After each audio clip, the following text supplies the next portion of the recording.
So we will open up the meeting today with the flag salute. Flags over here in the corner. Could you all please stand?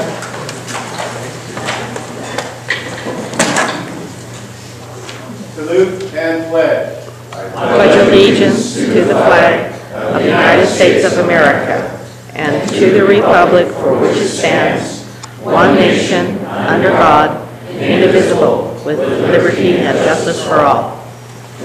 Thank you very much. As this is the first meeting since some of the public outreach, we have a roll call today, and I will ask the individual members of the governing board Just go down. to There you go. introduce themselves as I go through the roll call behind their back, so to speak. And also up here at the front table for your information for the public, we have the complete list of governing board membership and the complete list of TAC membership and their contact information for you if you should so need. So with that, why don't I start here on this side for introductions. My name is Greg Johnson. I'm the director of Western Canal Water District over in Butte County. Bill Conley, I'm a Butte County Board of Supervisors. I'm Ann Schwab. I'm mayor of the city of Chico, representing Butte County. My name is Louis Spear. I live in Colusa County, and I manage 3 local maintaining agencies in Colusa County that focus on flood control and water supply. Lee McDaniel, Glenn County Supervisor. I'm Stan Lumberg, General Manager of Cotton Irrigation District, representing Shasta County. Ryan Sale from Tama County. I'm a farmer. Bob Williams, Tama County Supervisor. Gary Evans, Colusa County Supervisor. Leonard Modi, Shasta County Supervisor. I'm John Brewer. I'm the city manager of the city of Corning and the Public Works Director. Mike Cole, Southern County Farmer. Thank you very much. Can you move the camera just a little bit away from the door so people can get in?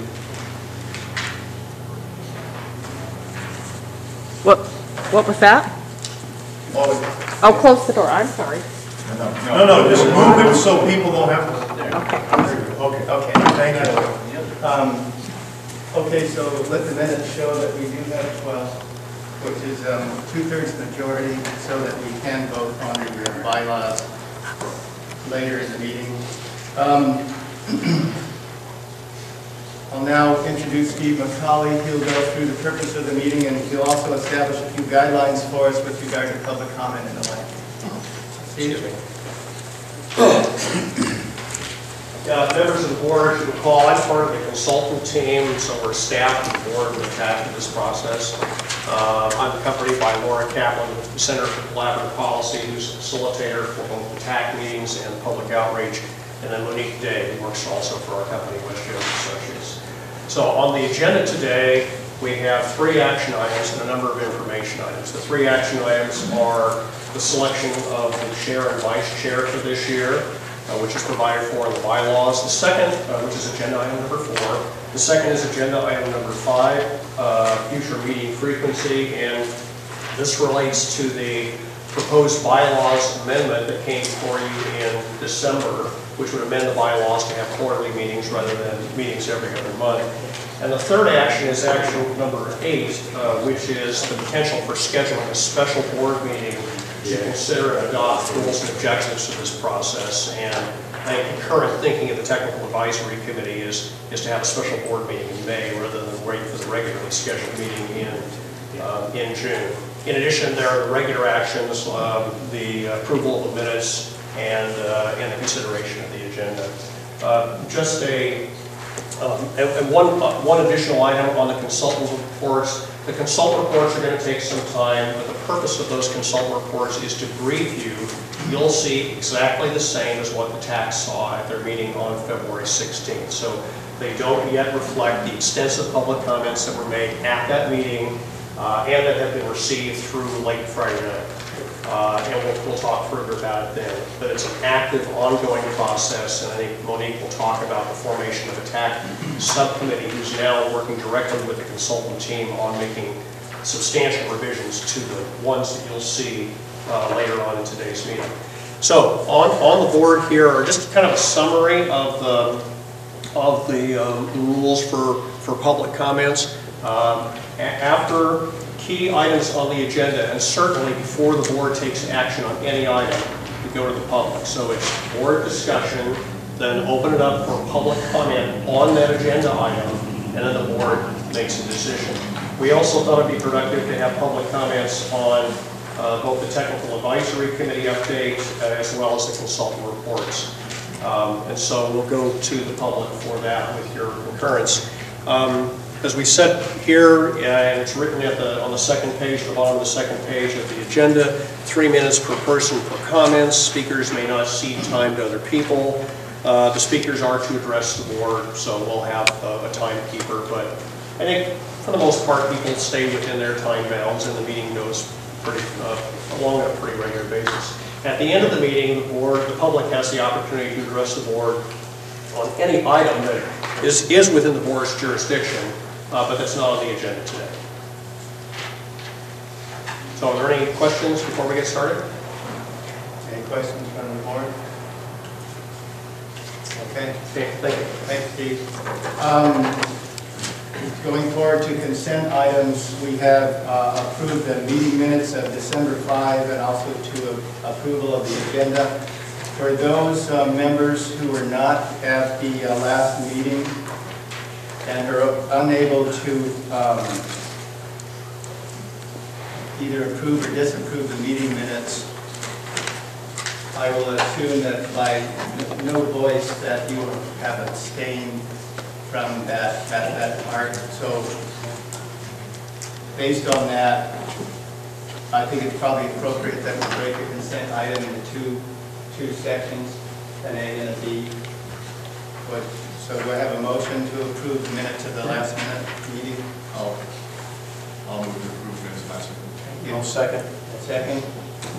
Any comments or corrections on the minutes? So I apologize, I wasn't at the last meeting, but I did notice that Mrs. Indrieri and Mrs. Shadley Martin's name were misspelled, and reading it, not being there, I had a question about page 7. It said, Chair McDaniel responded that you can talk to Chair McDaniel. I think it could be written more clearly. I think what they're saying is if you want something on the agenda, you can talk to the boss. Yeah, I think, yes. Probably, so maybe that sentence can be rewritten. Oh, louder? Oh, could you speak up a little louder for the public? So 2 names are misspelled, and I'd be happy to pass those along to to whoever would be appropriate. And then I think also page 7, item number 2, Clarify that. clarify that sentence, the last sentence. It's just stating that if you want something on the agenda, you should approach the chair. Okay. Any other comments? Okay, I will, all those in favor of the minutes with the changes noted, all in favor say aye. Aye. Opposed? Okay. So that is passed. Thank you. Okay, item number 2, agenda review and approval. Any problems with the agenda as it stands? Any additions needed? Entertain a motion? So moved. Second. Second? Okay. Any comments? Okay, all those in favor of the agenda signify by aye. Aye. Thank you. Opposed? Okay, unanimous on that. Thank you very much. Okay, potential action, item number 4, selection of a 2012 chair and vice chair. Bylaws state that we need to put a new chair and vice chair in the election process at the first meeting of each year. Stan and I would be happy to continue as your chair and vice chair if you so would approve, or if not, we will entertain motions for nominations. I move the slate. You move the slate. Second on the slate. Thank you. Any other comments? Okay. Any other nominations? Move the nominations closed. Move the nominations closed. Second. Okay, that was pretty fast. All right, well, thank you. Okay, public comment on, pardon me? We'll have a public comment Oh, first. sorry. And then we'll go with it. Vicki? One of the things that you did is round out the third person on the executive committee. Are you going to take her that now as well? This speaks to the chair and vice chair. Yeah, it just speaks to the chair and vice chair, but we'll need to address that. It's not on the agenda, so I'm going to, unless we need to address that, we will just assume that the executive committee will stay the same composition, chair, vice chair, and the sitting member who is Louis Kerr at this present time. If anyone would like to change that or address that, we can bring that to the next board meeting. Okay, with that clarification, sir, you had a comment? Yes, this is non-agenda. You aren't going to handle any of this on this part right now, right? The comment right now would be regarding the chair and the vice chair. So if you had other public comments, we have a couple of, we have several areas in the meeting for other comments. Thank you. Okay? Not comment at this time. Okay, thank you. Okay, seeing no more comments, we will have the vote. All in favor of the second term for the sitting chair and vice chair, signify by aye. Aye. Opposed? Okay, thank you very much. Continuing now, frequency of future meetings. This is in our bylaws. We were having monthly meetings. We're now considering going to quarterly meetings. On for the governing board, there's some in your packet. We have our bylaws with some corrections and updates on it addressing this issue. Did you have any comments, Steve, or anything to say regarding that? Maybe just a couple of quick things. Excuse me. The primary purpose of the bylaws is to amend it from having the meetings every other month to quarterly, but we also took the opportunity, this came before you in the summer, with none of the board members here to take action, to make some changes in the bylaws. The first is changing it from governing board to board. The second is to correct some typos. The third is to put in the correct website, that sort of thing. And that's embodied in both the bylaws and Appendix 1 to the bylaws. It also says the first non-holiday Monday of those 4 months, March, June, September, December, recognizing that in January often you're going to have a holiday, or some months you may have a holiday. So it's the first non-holiday Monday of the month. And so those corrections are all outlined. It's pretty thoroughly discussed in the staff report from last December. Okay. Any questions for Steve before he escapes? Oh, sir. And any public comment on our bylaws? Yes. Just a question, why would you take out the word governing? I think it was more of an overuse of the word other than anything else. You're not going to be governing. I think that. No, we will be governing. It's just probably just less verbose, if you will. Any other thoughts on that? No, I think if I may add, the bylaws don't embody this board with any authority other than to develop a plan. And so the official name then in the bylaws would be the board. And so it's the board of the Northern Sacramento Valley Integrated Regional Water Management Plan. So the board decided to take the word governing out of this last fall. It just wasn't reflected in the bylaws. And I think also for the public, we are a board, we're putting this plan together, but we're not a regulatory board. We don't have any need to, or there's no definite, by definition, we're not here to regulate, we're here to put a plan together. And so governing board over a plan is probably more definition than you need. as opposed to, say, a regulatory authority, which we are not. Yes, sir? It's my understanding that the plan will continue on, since it's been part of the guidelines. You don't call it exactly what page it's on. So if the plan continues on, there must be a board to be over the plan. Yes. So that means that you folks will continue on. So in essence, you are the governing board. Yes, well, yes. In essence, we are with regard to the plan, but there has been concern from the public that we are a regulatory authority, and we are not. Well, in essence, you will be once the plan's put in the position. We will just, Then where do the regulations come from? If you folks don't put the plan together and put the regulations into place and then enforce the regulations, then where's the governing body? There's no regulatory aspect to this plan, sir. Nothing to enforce. There's nothing to enforce. Then what are you here for? For planning. Planning what? Planning what? we're planning and putting out a roadmap, not unlike a general plan for a city. We're trying to put out a general plan or a general roadmap for the overall management of water activities in the North State.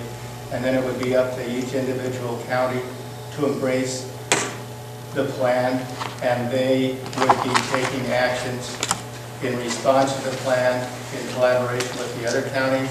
And that would be the closest thing to a governing authority that you would find, and they would be your local representatives in your specific counties. But this board will still exist? Yes. Yes. You answered my question. Okay, thank you. Anything else regarding the bylaws? Just one question. Yes, sir. I'm just going through again. I'm not quite sure we're going to 4-day meetings, but which months are they going to be?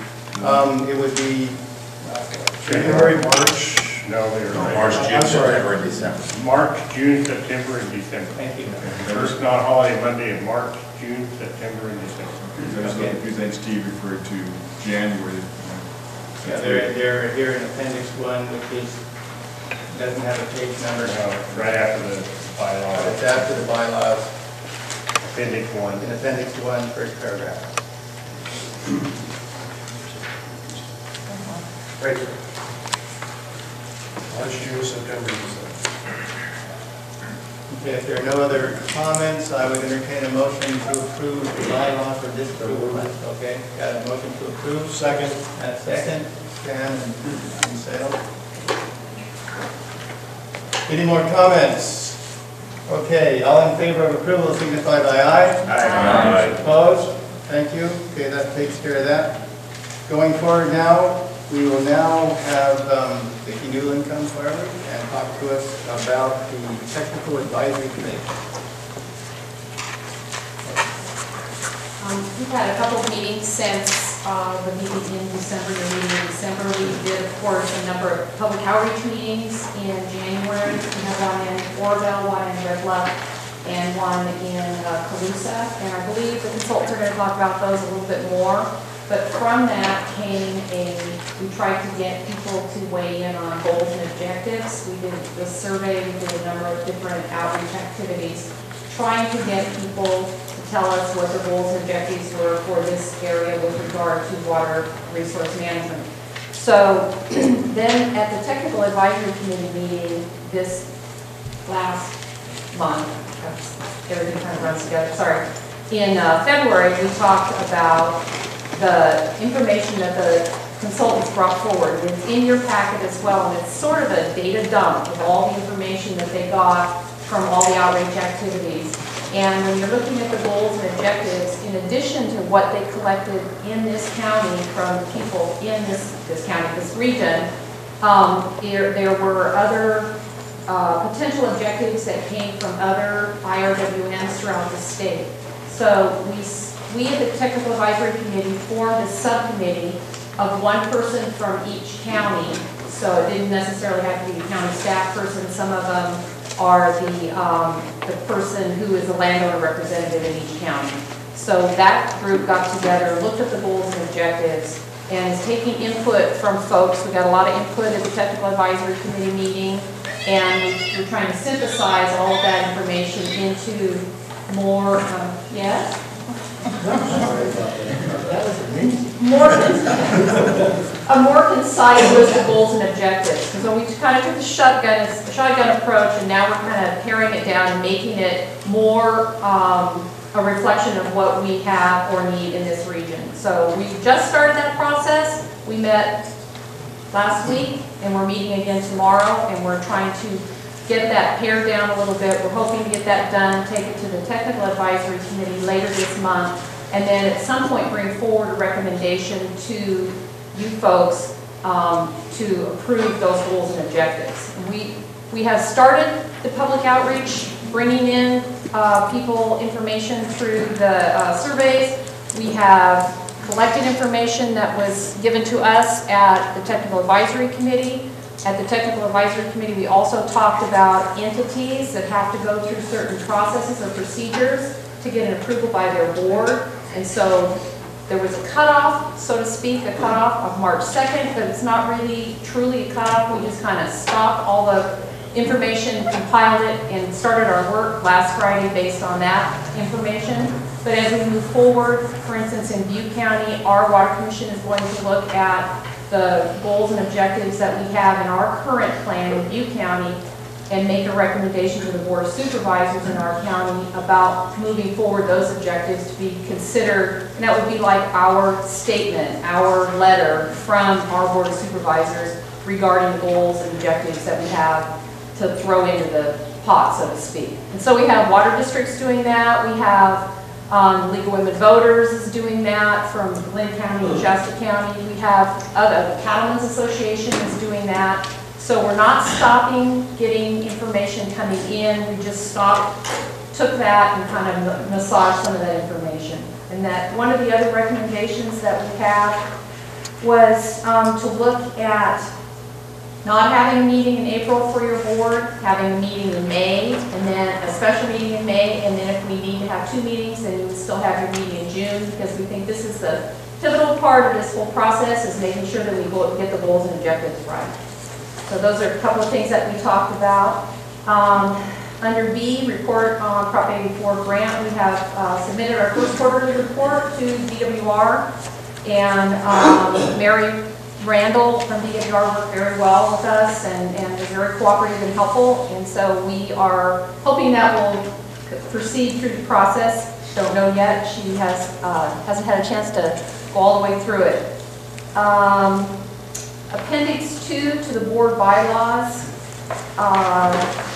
We talked about this, the organizational structure and how we were going to, at the TAC level, use consensus as our means of agreement or non-agreement, and if there is not a consensus of the whole group, there will be both a majority and a minority report that will go forward to the board, so you'll have access to that. Vicki, could I ask you a question? Sure. And it's just a clarification. It says by law, the TAC can only discuss and take action on items posted on the agenda. I just wonder if it's by law, if that's accurate, or if we're just saying that they will, because we're kind of voluntarily saying that they'll follow certain orders and procedures. It is a Brown Act committee, and so because it's a Brown Act committee, it's by law.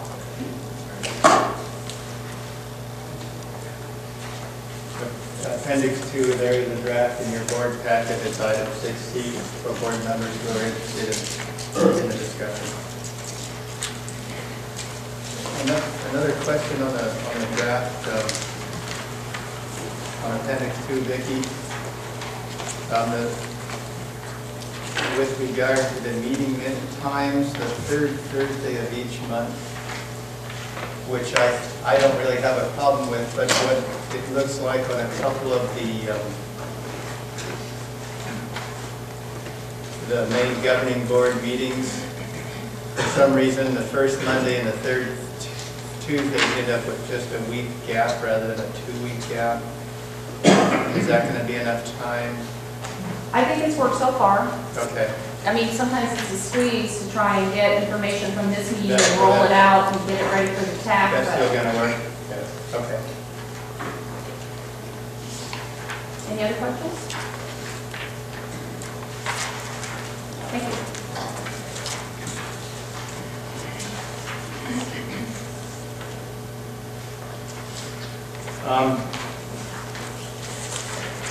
We can take an action to approve the Appendix 2 today. It is in the agenda as written. If you would like to go forward and approve the tax procedures. You're pretty much done with that, Vicki? Yes. The procedure. Mr. Chairman? Yes, sir. I could, yeah.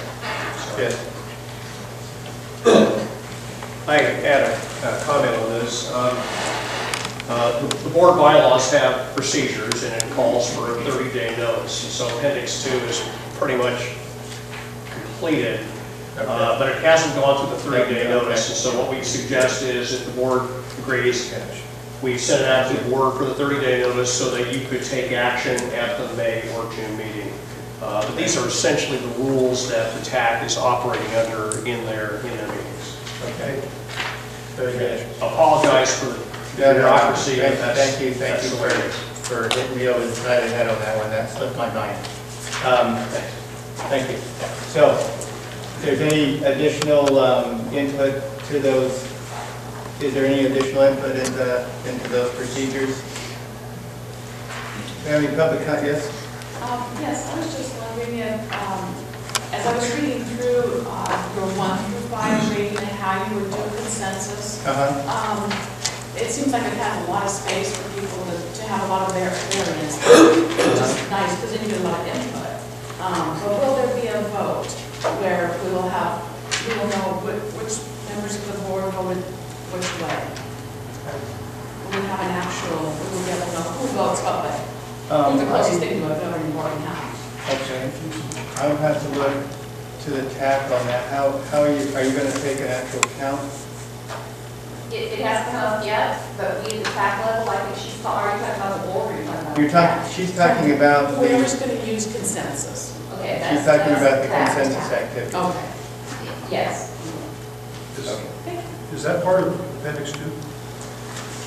Because I can't find it. No, It's there is. actually, 16. Oh, okay. I looked at Appendix 2, I couldn't find it. You're asking about it. It's the next one. yeah, It's the next one. 16, and talking about consensus. Yeah, I saw that. Okay. I looked to see if it was also in Appendix 2 and what. Okay, thank you. Yeah, Vicki, I just had a question. Who was on the committee that came up with the consensus procedure? Because I know you guys worked on it for quite a while. I just can't remember who was on it. I don't think it wasn't a subcommittee, it was just the TAC comes out of the open session. Yeah. I thought that a couple of people had worked and brought a proposal forward. I just couldn't remember. Yeah, Lester did all the work. I wondered, I noticed that you used Robert's Rules of Order, or motions, seconds, and voting. It's probably in your bylaws, although I didn't look because it just came to my attention in these last couple of minutes. But it would seem to me that if you folks are running by Robert's Rules of Order, the TAC committee should be running by Robert's Rules of Order and not by consensus. It gives us as a community that are watching this a better idea, as what's been said, who's voting for what and what the motion is, and we have a better idea of what's happening. So is that in, if you guys use Robert's Rules of Order? In Appendix 2, the second page toward the bottom. Which page? Appendix 2, which is what we're talking about, the second page toward the bottom. It says, Robert's Rules of Order will be used to conduct meetings, but only as a general guideline. It's only as a general guideline. Well, there was some discussion regarding the consensus activity. The TAC comes with recommendations to the governing board. Excuse me, to the board. Yes. Now that we clarified that, yes. And then the board will take the actual final action. So they will. Their role as an advisory group. And so the plan, and the reason that they thought consensus would be the best idea is that they get 100% consensus on a concept. They will bring that to the board with the understanding that there is 100% consensus. If they have differing philosophies, if there is a group within the TAC committee that has a differing philosophy, then both the majority view and the minority view will be brought forth to the board and the board can make the final decision. Sort of like a majority opinion and a minority opinion. Yes, yes, and so you'll be able to see both of them at the board level, and that's where the actual decision would be made.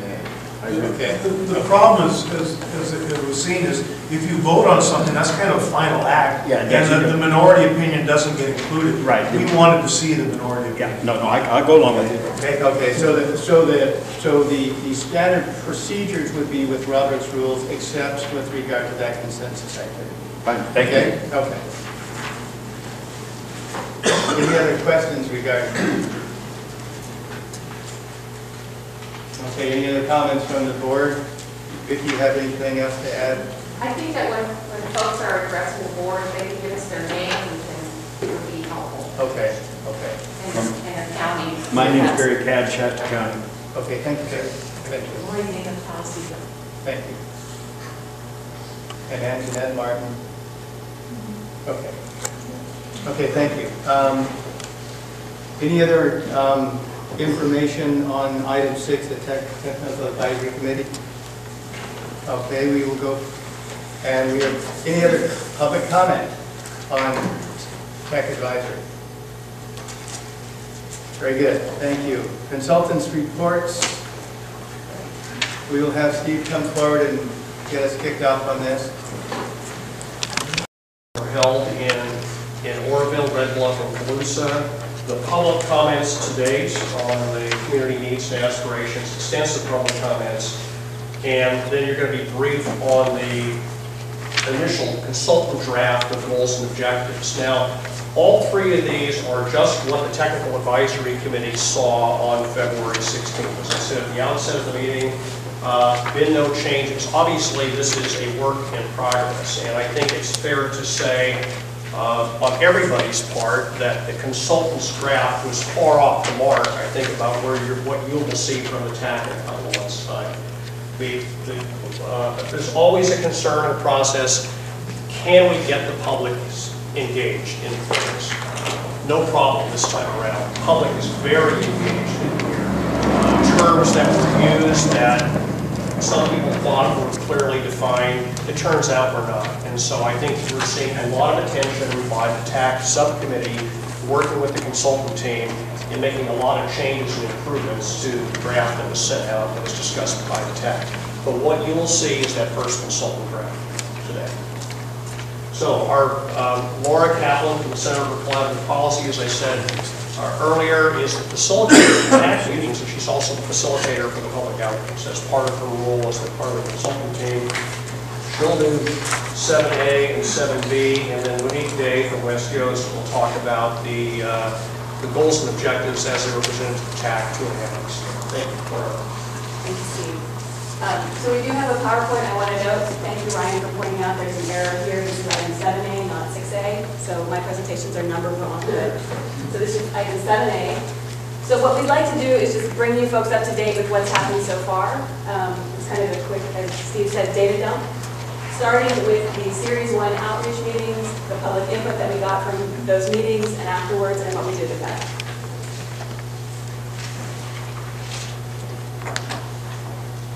So, public outreach. The goals of the public outreach, you've seen this slide before, were to capture a range of interests, including the counties, the water agencies, and other affected agencies, disadvantaged communities and tribes, as is required in the Property for grants, other stakeholder groups, including voters, environmental groups, taxpayer groups, any other groups that feel they are affected by this planning process, as well as general public that might be unaffiliated. We wanted to represent the geographical diversity of the 6 counties, as well as providing multiple channels for input, face-to-face input, written input, through the website, questionnaires, all kinds of different input. This photo that you see was actually taken after our last TAC meeting, which was really lovely. It was in this room, and a lot of people actually stayed afterwards to talk, which we thought was a nice indicator of the public engagement. So the workshops, we did have 3 workshops in Oroville, Red Bluff, and Calusa. In terms of people who signed into the meetings, we know we had at least 99 participants. A lot of folks did not sign in, especially in Red Bluff. We think we probably had double that number at least in Red Bluff. So, but at the very least, we had 99 folks show up in person for this. And the goal of that outreach workshop series, as Vicki said, was to gather information on community needs and aspirations that would inform your goals and objectives for the planning process. The workshops in general had a two-part format. There was a presentation with Q&A with a large group, and then we had individual stations around the room where people could look at maps and talk with staff members one-on-one about the planning process. We also had some focus group tables. We did have one focus group in Oroville, and that was the focus group related to goals and objectives specifically. We had intended to have tribal focus groups, but we didn't get a lot of tribal participation, and that's something that we'll talk a little bit more about. So the results of the workshops. We did have very productive workshops and discussions in Oroville and Colusa that went kind of according to the agenda we had laid out. There was that one-on-one interaction between members of the public, TAC members, and other project staff. The conversations that were had and the maps, we asked everybody to please put your comments in writing so that we could have it in the public record for you guys to see who were not there at the meeting. And most people did put their comments in writing. But we did have very little tribal participation. I think we only had one person who affiliated herself with the tribe who came to Colusa, and that was the extent of it. So we are aware that in our future phases we need to do more targeted outreach to the tribes and make sure they are included, especially when we get to the project stage, because they may have projects they want to suggest, or they may have ideas about projects that are suggested. In Red Bluff, we did want to mention this. As you may have heard, that meeting was disrupted. There was a group of folks who were there who have a fundamental objection to doing an IRWM in the first place. They don't like the planning process. They don't think it's appropriate necessarily. We heard to do a regional approach. They prefer the decisions to be made by their own county boards of supervisors, not regionally. Other concerns that we heard loud and clear in that meeting were wanting to maintain local and property owner control over the water, which is a concern I think many of you share. Disagreement over using taxpayer funds for this effort, especially in the context of budget problems at both the state and federal level. And there were some comments about fearing that there would be manipulation of the process and the public. Some of you may have heard terms of Delphi meeting, that kind of thing. Concerns that there would be a predetermined outcome that we were trying to get them towards. In the context of that disruption, several of the staff members took the initiative to have side breakout meetings with members of the public who were not comfortable being in the room with the disruption and wanted to talk one-on-one with staff. So we did get some of those productive side conversations going. And honestly, I think the large group conversation was productive as well. We conducted the large group session as Q&A. It started out with a lot of questions that weren't necessarily related to the IRWM process. But as we went through that Red Bluff meeting, we got more and more questions that were about, who are you folks? Who's the governing board? What's the funding? What's the regulatory authority, if any? And as Lee said, we talked about the fact that there is no regulatory authority. So I think that session was productive in that it got a lot of information out. It certainly got a lot of publicity for this effort. There were follow-up editorials in a bunch of newspapers. So here we just have some photos from those workshops. This was in Red Bluff, and the remaining three were in Colusa. As you can see, Lee doing Q&A at the end of the presentation in Colusa. There were the stand-up stations. I think that was the flood control mapping station in the left-hand corner there, and some of our audience members. And Walt, of course, talking in Red Bluff. So I think at this point we wanted to entertain any questions or comments about those public meetings.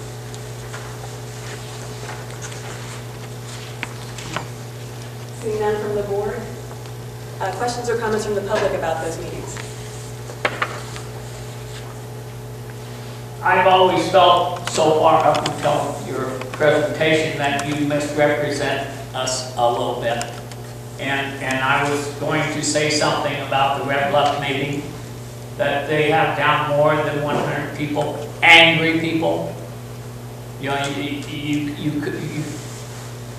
people do not want the way this setup is set up, basically, in Payne County. They want representative government. And that's the problem that this does not represent. And that's all I have to say about that subject. Thank you. Thank you, sir. Other questions and comments from the public about these meetings before we move on? Okay, so that was agenda item 7A. My name is Thomas Moeller from Red Bluff, California, Thank you. Kane County. I'm Ray Burrell, a property owner in Colusa, Tehama, and Lane counties. I went to the Red Bluff meeting and with TAC, and this whole agenda thing reminds me of what took place in Riverside County 10 years ago. You all can look that up on Riverside County Habitat Conservation Plan. This is a water plan, it's just a title. Look it up. What will happen is you'll set the plan in motion, then the bureaucrats from your individual counties will run your plan. There's going to be some misinterpretation of your plan, and it's not going to be good for the residents of your counties. Thank you.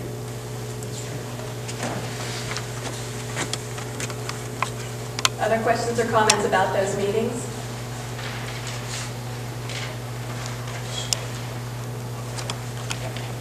Next is agenda item 7B. So this is the summary of the received public comments that we got both through those workshops, through the website, through handed-in comments, through correspondence, all sources of input. We took and did a summary of the public comments about community needs and aspirations.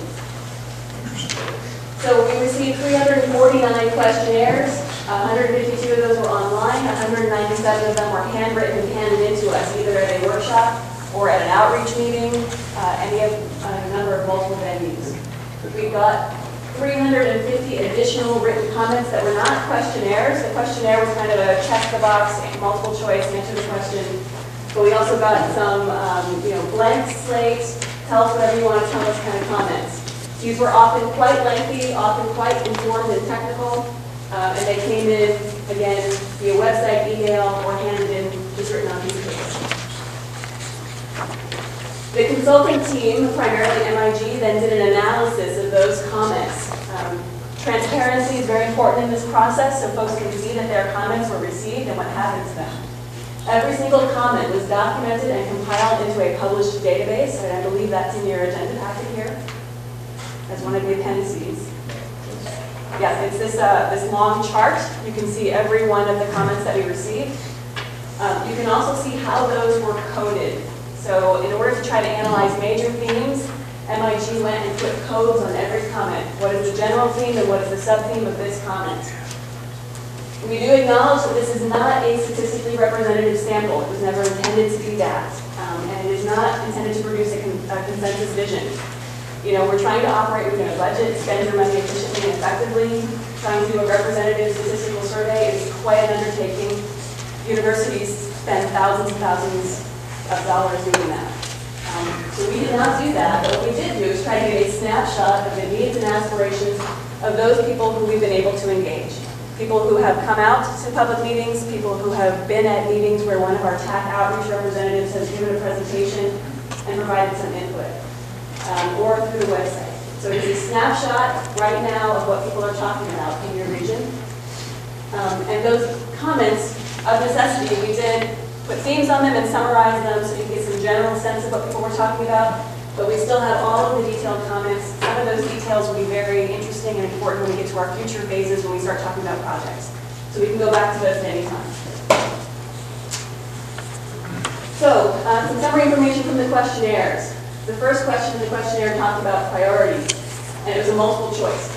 Please pick one. What is your top priority for the region? Is it water supply reliability, water quality, the environment, flood control, or other? And as you can see, in both the online and the print questionnaires, the ranking order was the same. The percentages were a little different, but the rank order was number 1, water supply reliability, 2, water quality, 3, environment, flood control was at the bottom, and then there were some assorted others. Yes, ma'am. Why is it important to break out the online and the print questionnaire? I didn't understand that. So, good question. So, we got they appeal to different populations, basically. So the people who do the online survey are generally going to have more computer access, be more at the upper end of the income spectrum. See that in your report. Right, and then in the print survey, the county outreach representatives made an effort to reach out, especially to disadvantaged communities, and get folks at the lower end of the income bracket, more ethnic diversity.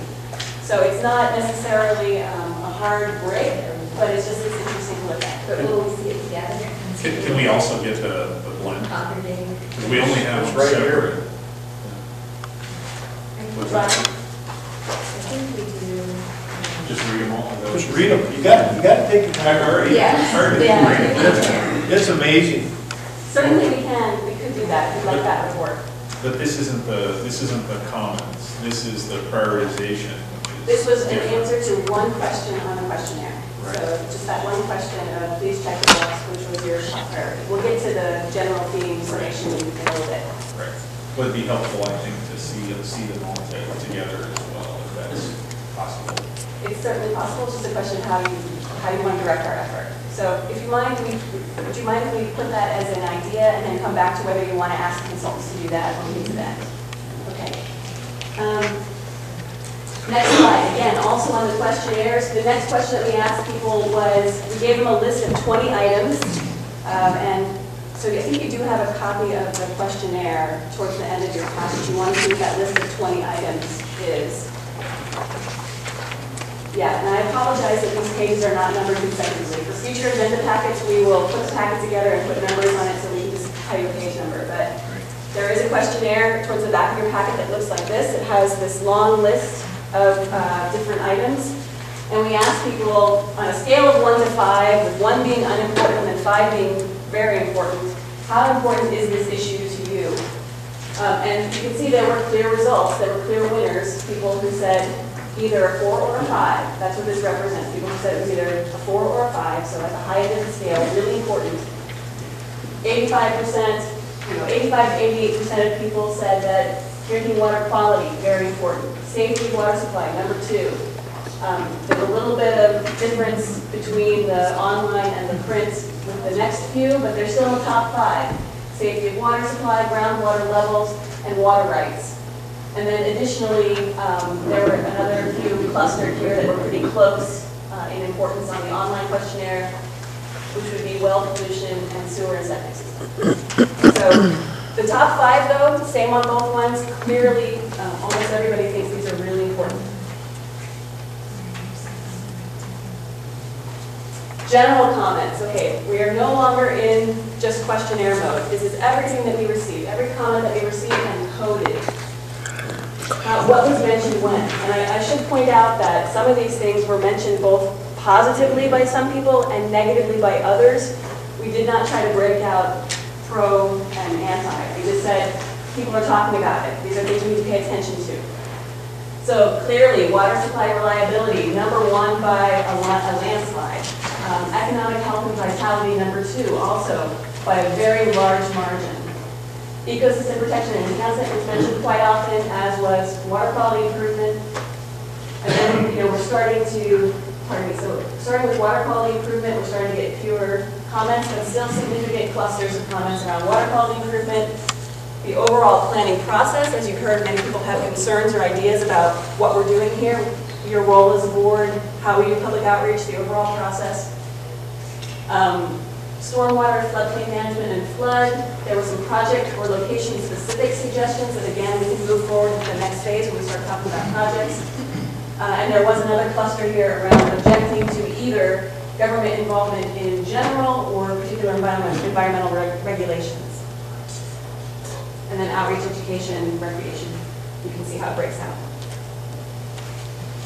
So this was something that the consultant team considered to be a really important piece of information of what's on people's minds, what are their priorities, what they're talking about. Yeah. Kind of out of the on the questionnaire, it ranks water rights to be very high in both the written and the online responses, 73.4% and 82%. In general comments, it doesn't address it at all. That's because there were not a large number of written-in comments that were handed in that talked about water rights. So, but we still, again, multiple sources of information. The goal of all of this whole exercise is leading up to the goals and objectives that you folks will adopt. That's what this first phase is leading towards, and water rights is definitely going to be in there. So multiple sources of information, from the questionnaires, from the general comments, from the workshops, from public input. It's all going into the goals and objectives. This is just a summary of this one piece, but again, it's just one data point. So I did break out, this is in the staff report, a little bit more information about what these general comments were talking about. So under the category of water supply, quality, and storage, that was a bucket that we had for you, but here's some of the things that are in that bucket. So a lot of comments about wanting a reliable, quality water supply for a multitude of purposes. That's the big thing that people are concerned about. So make sure that this region has what it needs into the future, counting population growth. And do whatever development that you're going to do, make sure that the water is there for you in the future and for your children. Need for increased storage was mentioned many times, and that's both groundwater and surface water. And again, we note that there are a lot of people who have major concerns around the idea of groundwater being used as storage, but it was mentioned a lot. Capture rain and flood waters, don't let it just go down to the delta. Let's use more of it here in this area. Water conservation and efficient use came up quite a lot. Groundwater and recharge. The effect of sewer and septic systems on groundwater supplies was mentioned a few times. It was a recurring theme, as was the need to understand and monitor what's going on with your aquifer. And then this one, this is a major one that we didn't get a landslide of comments about in this phase, but in the next phase, which you're going to hear about when Monique gives her presentation, when we introduced the draft goals and objectives, we got an earful about this, the difference between the term conjunctive use and the term conjunctive management, and concerns that a lot of people have with this concept just in general. So we will be talking more about that. As I think Steve said, there's no recommendation on the table before you today. The TAC has not yet made a recommendation. This is something that the TAC is going to have to talk about very seriously. General comments under water rights. Sir, going to your comment. There were comments about reserving water from the northern Sacramento Valley for use in this area. A lot of concern about the idea of sending water south, a lot of fear that this process would endorse sending water south or somehow facilitate sending water south. And a lot of opposition to that idea, which I think a lot of you share. Desire for resolution to political battles over the Delta was mentioned a few times, and specific projects or locations were called out many times. And the comments went to both your allocations as well as your pre-1914 water rights. So these are on people's minds. They're talking about it. We will talk about it more. General comments, environmental issues, just some categorization here. Habitat enhancement and protection. Sustainable ag came up quite a lot. Water pollution, wanting to prevent water pollution and ideas for cleaning up water pollution and wanting to see that reflected in the plan. And then there were some project or location-specific issues. And then a bunch of other themes that didn't kind of fit neatly into those buckets. Facilities and infrastructure improvement. This is big for the water districts, of course. They've got new mandates coming down from the state, and it's expensive, and they need funding to do infrastructure improvements, and some suggestions about how that funding could be facilitated by this group. Flood control comments, water-related recreation. So including access, fishing, and wetland restoration for the purpose of having recreation, drawing tourism to the region. So there's some overlap here with economic development as well. And the idea of your water resources, your ecosystem is a resource for tourism, for your economy. A lot of comments about science. A lot of objections moving forward without having a good scientific basis and understanding, especially the aquifer. And a lot of urging to do more science. Hydroelectric power got mentioned a few times. Public education, wanting people to have a really good understanding of what's going on in the region. And then again, the theme of objection to government interference in water management, overregulation, and objection to doing this plan at all. Questions and comments from the board? So again, that's the summary of the public comment up through after our workshop. So up until our last TAC meeting, we've gotten a lot since then that are not yet reflected in the summary. We're moving target. We'll get the next update next time.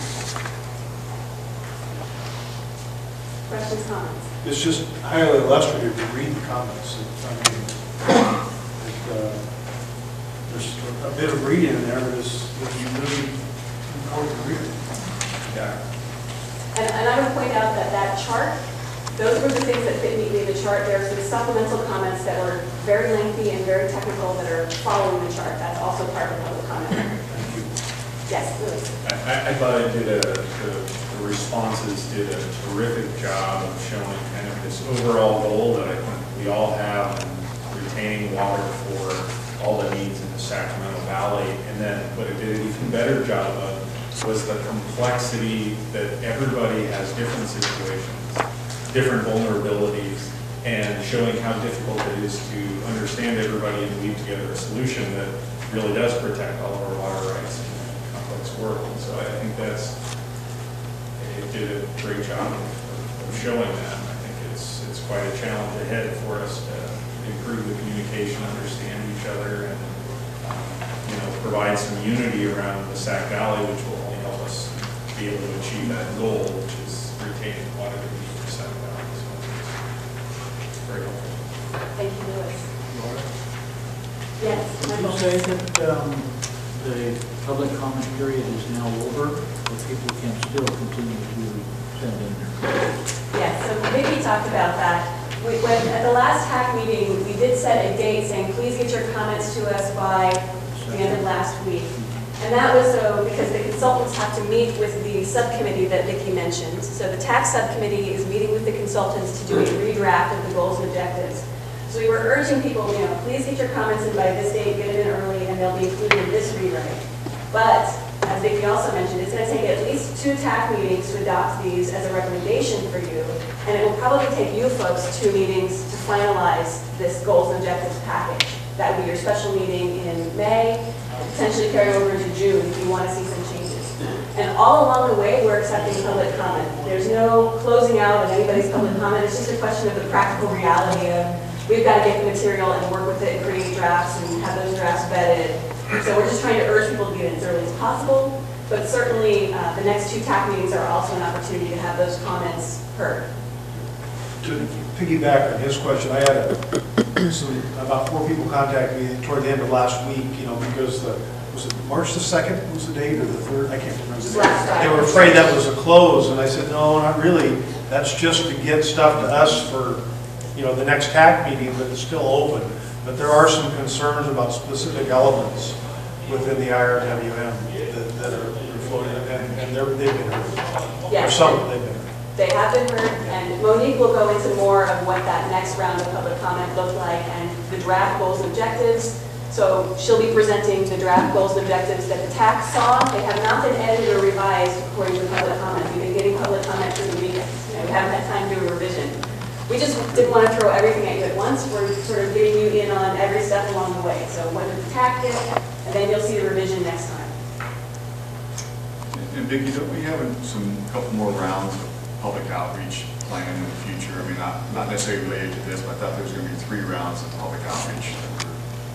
There are 3 phases, and Laura can probably address this better than I can, but there are 3 phases, and that was just to get goals and objectives kind of started. So it's not like we're just done with public outreach. No. There's still more coming. No, very good point. The other 2 phases that we will do a specific round of public workshops, at least that's the plan. We might have to revise that depending on whether a public workshop is the most productive method for getting that input. But the next 2 rounds where we're doing a big blast of public outreach are in terms of developing the list of projects that might be endorsed by the plan. That's another round where we will do specific public outreach saying, what do you think of this package of projects? And then the last one is when the draft plan actually comes out, there will be a public comment period on that plan, and we'll have a round of workshops looking at vetting that draft plan. Laura, what kind of an effort are we making to let the public know that we're continuing to receive comments? Is it on the website? How are we advertising that the comment period hasn't closed and people can still comment on this? So I think so far we've been doing it by email to people who say, can I have more time? But that's a very good point that we should put that on the website and make sure that it's specified that public comments are still being accepted on. It's ongoing. Ongoing, absolutely. So we'll make a note of that. I'm sure Monique has that down as an action item in the notes. Other questions and comments from the board members about this summary that was presented to the TAC of public outreach through, I guess it was the end of January.